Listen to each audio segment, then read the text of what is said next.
Sejam muito bem-vindos a mais uma análise. Hoje a gente vai destrinchar um material bem interessante, um texto devocional de 7 dias focado na teologia do Espírito Santo. É fascinante ver como esse guia consegue pegar conceitos antiquíssimos e super complexos e transformar tudo isso numa leitura totalmente acessível para o nosso dia a dia.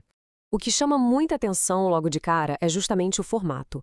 A sacada genial desse material é pegar aqueles elementos bíblicos que, convenhamos, podem ser bem densos, se a gente tentar absorver tudo de uma vez, e quebrar em reflexões curtas. Fica muito mais fácil ter uma compreensão gradual e constante. E para otimizar o nosso tempo aqui, nós sintetizamos esses 7 dias de leitura em 4 temas teológicos com uma ordem bem lógica. A gente vai passar pela natureza do espírito, a habitação e a promessa, a luta contra a carne e, por fim, o chamado à aplicação prática. Então, vamos começar pela natureza do espírito, explorando os atributos e a sua presença. O texto acerta muito em não começar já julgando um monte de obrigações humanas em cima da gente. Primeiro, ele estabelece as fundações. Quem é esse espírito e qual é a verdadeira natureza dele?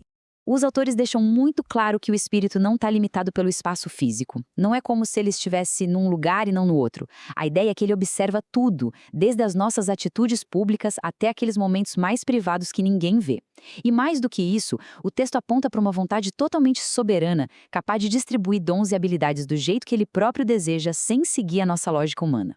Ou seja, o devocional não trata o espírito como uma força mística, impessoal ou distante.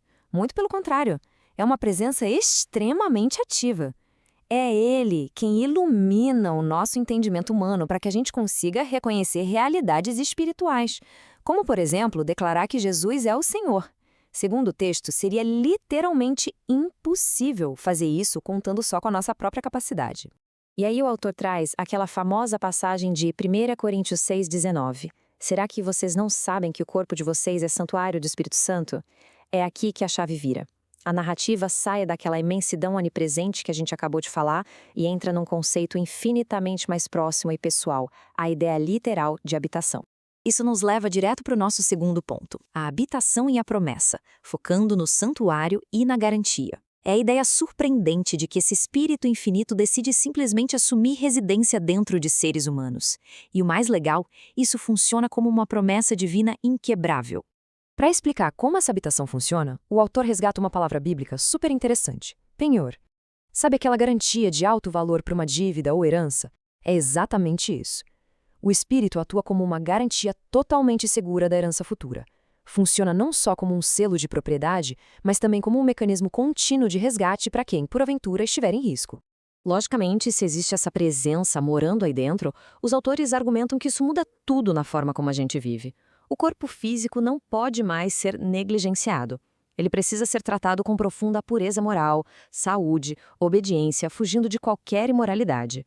Afinal, ele agora opera como um santuário glorioso. É uma mudança de paradigma enorme. O corpo deixa de ser propriedade exclusiva nossa.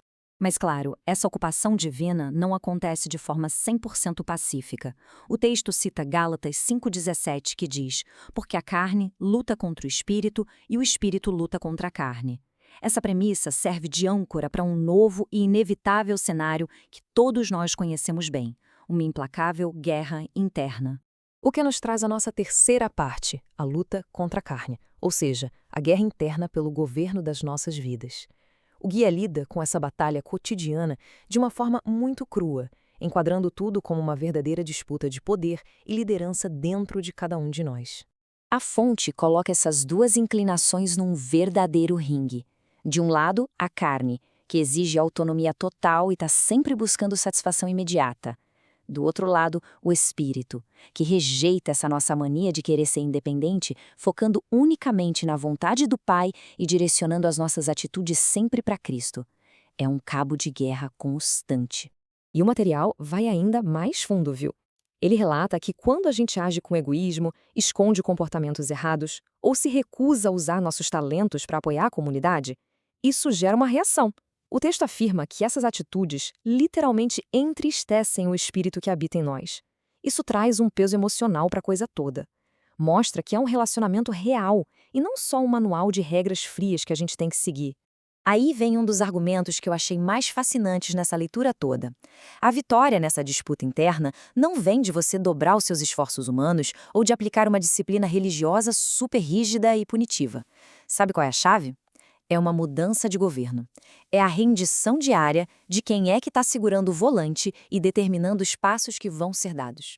Chegamos então ao quarto e último ponto, o chamado à aplicação, com os passos práticos para o leitor. Depois de mergulhar em toda essa teologia do espírito e nessa tensão da luta interna, o devocional não deixa a gente no escuro.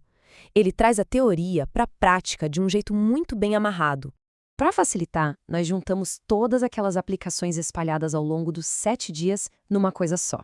As diretrizes mestras são bem diretas. A gente precisa cultivar a comunhão através da leitura da Bíblia e da oração, abandonar de vez o comportamento egoísta, apoiar uns aos outros em amor e unidade e, o principal, submeter aquelas pequenas escolhas do dia a dia a esse governo divino.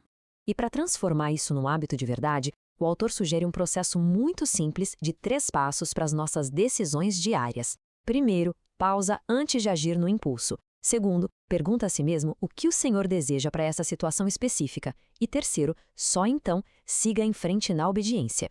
Simples, né? Mas super poderoso. Já caminhando para o fim da nossa análise, é legal notar que o devocional termina de um jeito bem afiado. Em vez de entregar respostas fáceis e confortáveis, ele lança um desafio gigantesco sobre a nossa autonomia e sobre quem realmente manda nas nossas escolhas. Então, para fechar, eu deixo com vocês essa mesma pergunta provocativa do texto. O material diz claramente que o Espírito fornece o poder para superar os impulsos da carne. Mas no dia a dia, lá na prática, quem é que de fato está governando as suas decisões? Fica essa pulga atrás da orelha para a gente pensar. Um grande abraço, muito obrigado por acompanhar essa análise e a gente se vê na próxima.